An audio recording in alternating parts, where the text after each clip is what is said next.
November 1942. The western desert stretched from the Libyan coast to the Egyptian frontier like a pale sheet of hammered metal. Sand drifted across abandoned supply roads, covering wrecks, bones and ration tins with the same indifference. Within this geography of fatigue, a small repair detachment of the Deutsches Afrika Korps moved cautiously, searching for usable parts among the debris of a destroyed British column. One of the men noticed a compact vehicle half buried in sand near a burnt truck. The outline was unfamiliar. Blunt bonnet, short wheelbase, squared fenders. Faded stenciling on the body read, U.S. Army, Willys MB. To most, it looked crude. To the senior mechanic, Oberfeldwebel Ernst Hartmann, it looked different. According to standing orders, captured enemy vehicles of uncertain condition were to be destroyed or stripped for metal. But Hartmann requested permission to examine it intact. The officer in charge, pragmatic and curious, agreed.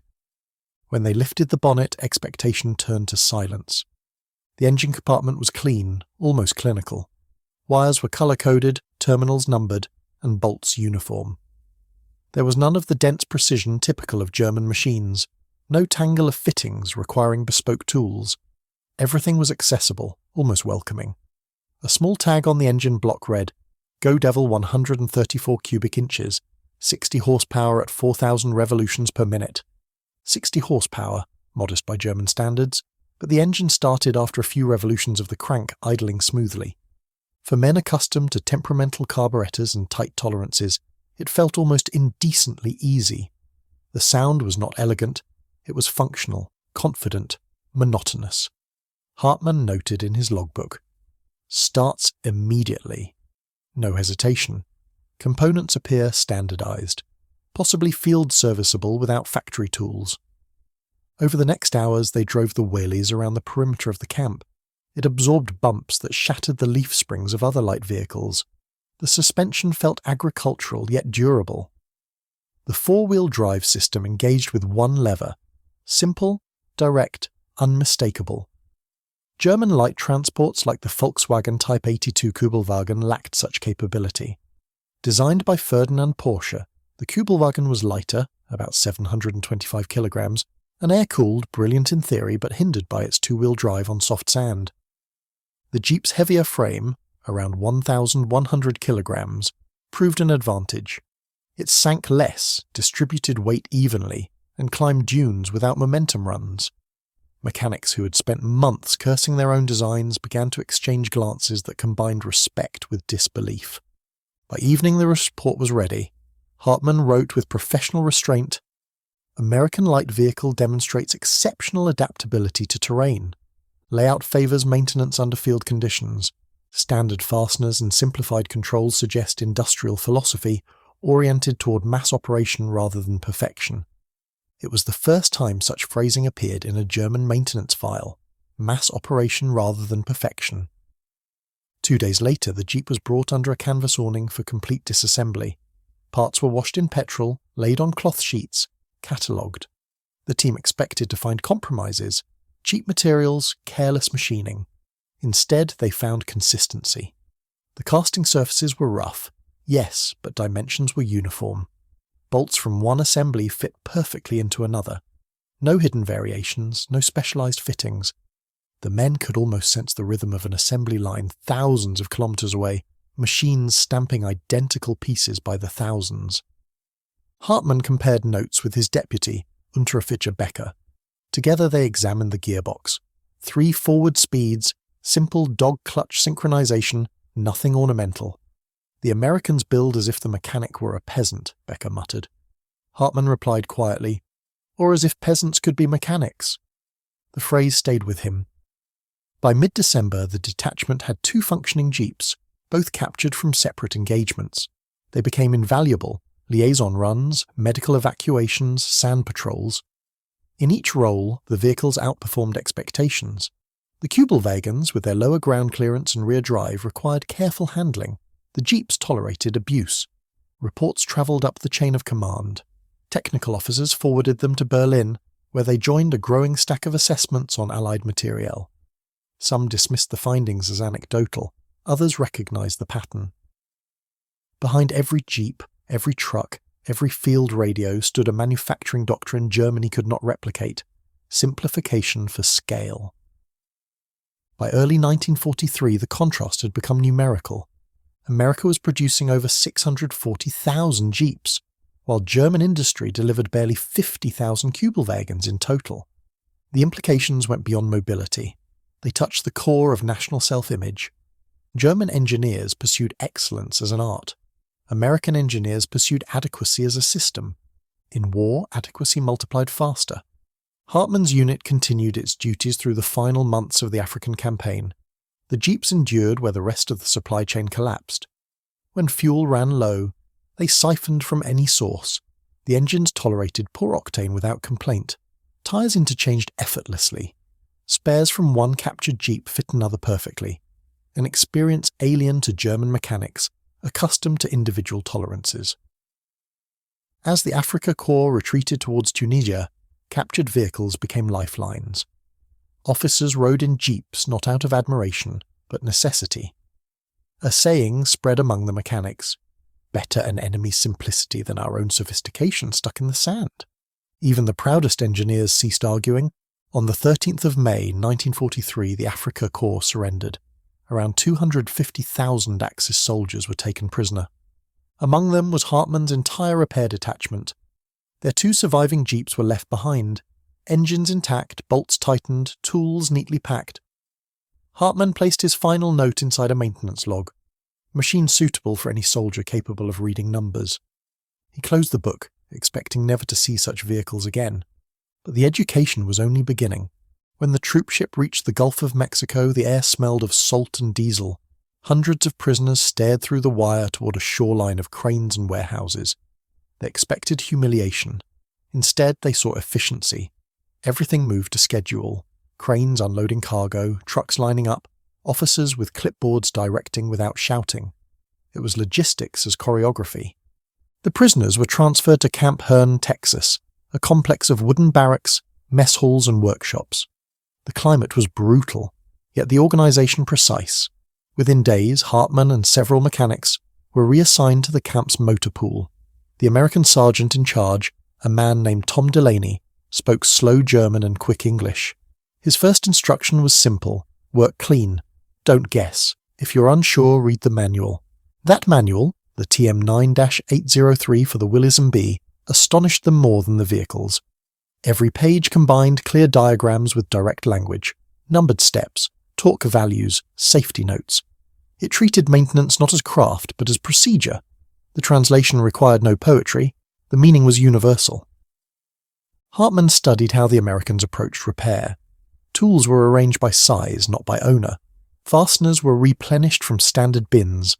Nothing was custom-made. When a component failed, they replaced it. If 2 hours of repair cost more than the installation of a new unit, the part was scrapped. Efficiency outweighed sentiment. In German doctrine, every machine carried the dignity of its maker. In the American motor pool, machines carried the duty of their purpose. That difference defined the war more than any battlefield. Days turned into routines. Prisoners worked 8 hours, returned to barracks, and wrote letters home. In the evenings, Hartmann reflected on the scale of what he saw. A single depot contained more vehicles than an entire German division. Nearby, convoys of GMC CCKW trucks, deuce and a half, 2.5-ton transports, rolled past in endless succession. The Americans called them the workhorses of victory. He believed it. Occasionally, officers from the US Army Service Forces inspected the motor pool. They encouraged demonstrations for visiting dignitaries, German mechanics working on American machines under American supervision, a quiet propaganda tableau of order, not cruelty. The prisoners complied. The work was clean, the tools sufficient, and the atmosphere professional. Becker, Hartmann's former deputy, once whispered, "They treat engines like ammunition. Use it, replace it, move on." Hartmann answered, "That is why they never run out." By 1945, news of the collapsing Reich reached Texas by radio. Prisoners listened in silence as announcers listed cities reduced to rubble: Hamburg, Cologne, Dresden. The same manufacturing philosophy that built the Jeep had produced fleets of bombers at Willow Run, one every 63 minutes at peak output. The numbers were merciless. capacity as weapon. Hartmann began to grasp the broader pattern. The Americans had designed a system immune to individual weakness. Training manuals, interchangeable parts, standard bolts, all fragments of an ideology where reliability replaced heroism. The Jeep was only the most visible symbol. Beneath it lay an entire civilization built on procedural trust. When Germany surrendered in May 1945, the camp guards did not celebrate loudly. They simply noted it on the bulletin board and resumed work. The war had ended in Europe, but the lesson continued in Texas. After the surrender, the US authorities invited skilled prisoners to remain temporarily as civilian workers. Hartmann volunteered. He supervised small teams servicing jeeps bound for stateside training bases. The Sergeant Delaney treated him with understated respect. "You're good with paperwork," he said one afternoon, handing him a new set of forms. "Keep these up to date and you'll never run out of parts." Hartmann smiled. In that phrase lay an entire worldview. By late 1945, he boarded a Liberty ship bound for Bremerhaven. As the vessel left the port of Houston, he looked down at rows of crated vehicles, Willys MBS, Dodge WC trucks, Studebaker US6s, all lashed to the deck like silent witnesses. Somewhere in those crates, he thought, rested the blueprint for the world to come. The port of Bremerhaven in early 1946 resembled an industrial skeleton. Cranes stood motionless, rail lines twisted like veins without blood. From the harbour to the ruins of Bremen, entire districts lay flattened, brick reduced to dust hardened by frost. Returning prisoners stepped ashore into a silence heavier than defeat. For Hartmann, the devastation held an odd familiarity. The twisted girders, the stripped workshops, the broken vehicles, everything resembled the aftermath of a field repair site, only on the scale of a nation. He found lodging in a half-collapsed warehouse, and soon located work with the Allied Transport Command, a temporary organisation maintaining vehicles for reconstruction and humanitarian aid. The depot was staffed by a mixture of British officers, American quartermasters, and German civilians. On the yard stood hundreds of American trucks and jeeps, all functioning, all marked with numbers rather than names. Every vehicle had a paper trail, every part a code. For a country accustomed to improvisation under scarcity, such record-keeping was revolutionary. Hartmann became a foreman. His task was simple: keep the machines running. Yet the simplicity was deceptive. It required a constant flow of parts, the discipline of inventory, the patience of logistics. Each success, one engine restarted, one truck restored to service, proved that order could exist even in ruins. In 1947, the Americans introduced the Marshall Plan. Shipments of food, machinery, and spare parts poured into Europe. Alongside them came something less visible: methods. Training seminars, technical manuals, production guidelines, all translated, printed, distributed. It was not occupation, but instruction. Hartmann observed young German apprentices reading American maintenance guides with the same focus once reserved for poetry. They memorized torque settings, wiring colors, lubrication intervals. The culture of precision survived, but it adapted. Precision now meant clarity and reproducibility. Within 2 years, the depots began replacing old war surplus with locally produced substitutes. German manufacturers, reviving under Allied supervision, imitated what they had once dismissed. Standardization replaced variety. The DIN system of norms expanded rapidly, defining threads, bolts, and tolerances across industries. For engineers raised in an age of bespoke craft, it felt like surrender. For Hartmann, it felt like progress. By 1949, when the Federal Republic of Germany was proclaimed, the outlines of a new industrial ethos were visible. Volkswagen's plant at Wolfsburg resumed production of the Type 1, soon nicknamed the Beetle. The design predated the war, but the manufacturing philosophy had changed. Assembly lines now emphasized interchangeability, quality control, and continuous output. Principles learned from American war industry. Hartmann visited the plant as part of a delegation of civilian mechanics. He recognized familiar shapes, conveyor belts, toolboards, workstations labeled in sequence. The atmosphere was serious but optimistic. Engineers discussed not horsepower or elegance, but throughput and service intervals. They were speaking the language of function. Standing by a newly assembled Beetle, Hartmann touched the metal with a sense of quiet closure. This, he thought, was what the Jeep had taught them. Not imitation, but comprehension. Throughout the 1950s, German industry transformed. Mercedes-Benz introduced the Ponton series with modular engines. BMW rationalized its component supply. Bosch developed standard electrical connectors. Every enterprise moved toward compatibility. The results were visible in statistics. Production multiplied, maintenance costs fell, exports rose.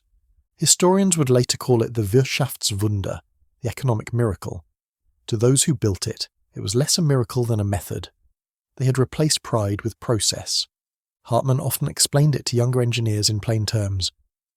Before the war, he said, we built machines that required experts. After it, we built machines that created them. By the end of the decade, the contrast between old and new Germany was complete. The factories that once forged weapons now produced vehicles for peace, tractors, lorries, family cars. Their rhythm echoed the same logic he had seen in Texas. Repeat, refine, replace. At international fairs, foreign visitors admired German craftsmanship, unaware that beneath the polished chrome lay an American inheritance, simplicity as system. Hartmann saw it clearly. He no longer resented it. He respected it. When asked about his time in Africa, he rarely mentioned the heat or the battles.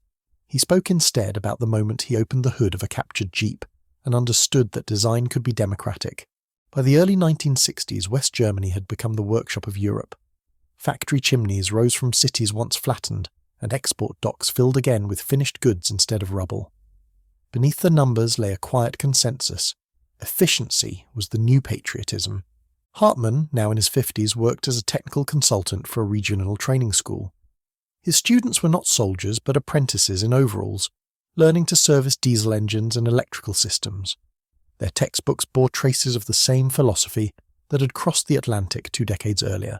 Procedures, diagrams, colour-coded schematics. Every lesson began with a phrase he had adopted from an American manual. If it isn't simple, it isn't finished. When he spoke about the war, he described it as a vast experiment in production. Nations had tested not only weapons but also ideas of organisation. Germany had chosen complexity, America, scalability. The outcome was arithmetic. During the 1960s and 70s, Hartmann travelled occasionally to conferences organised by the new European automotive associations. He observed how companies now shared standards instead of guarding secrets. The thread pitch of a bolt, the viscosity of oil, the voltage of a connector, all agreed upon across borders. Such uniformity would once have offended national pride. Now it powered prosperity. In 1971, he visited a trade fair in Frankfurt where a restored Willys MB was displayed, beside a Volkswagen Beetle and a newly launched Golf. The contrast was startling, yet harmonious. The Jeep looked primitive next to its descendants, but in its simplicity Hartmann recognized the origin of everything around him. When journalists asked what he thought, he answered in measured German. They never had vehicles like it. The reporters smiled, taking it as nostalgia. It was not nostalgia, it was acknowledgement. Through the 1970s, West German manufacturers refined the balance between precision and producibility. Volkswagen reached its millionth car. Mercedes built trucks exported worldwide. Bosch components became global standards. Each achievement traced a line back to a wartime revelation. Reliability matters more than refinement. Hartmann retired in 1978. His farewell gift from colleagues was a small brass plaque engraved with the words "Simplicity over Perfection." He kept it on his desk beside a miniature model of the Jeep. Sometimes he would run a finger along its edges and recall the desert light of 1942, the sound of an engine that started without protest. In 1983, he received an invitation to a reunion of former Afrika Korps veterans. Only a few dozen attended. The talk at first was of comrades and losses, but it inevitably turned to machinery. Many agreed that the Jeep had been the most extraordinary machine of the war, not because of strength or speed, but because it had proven that good engineering could be generous. One veteran, now an engineer at a tractor factory, remarked, "We used to design for ourselves. They designed for everyone." The room fell silent. Heads nodded. Pride had long since turned into understanding. By the late 1980s, Germany stood as a model of industrial recovery. Computers entered design offices, robotics entered assembly lines, yet the principle endured. Systems must remain repairable. Workers must understand the machines they tend.